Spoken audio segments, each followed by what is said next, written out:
How to fix camera not working in Windows. Hello everyone, this is Sabrina here to help you today. So without any further ado, let's get right into the video.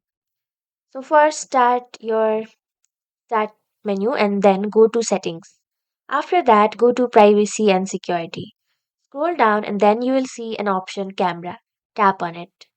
Now, make sure your camera access is toggled on. If a particular app is not accessing camera, make sure you have given permission of camera in that app as well. If the problem still does not fix, go to your start menu and then search for device manager.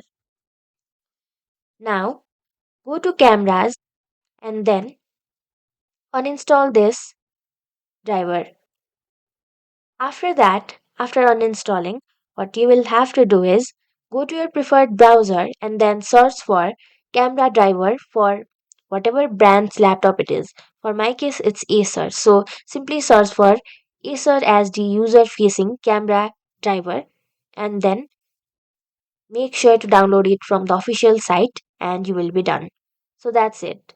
Thank you for watching this video. Make sure to like, share and subscribe to our YouTube channel. If you got any question, comment them down and I'll catch you in the next one.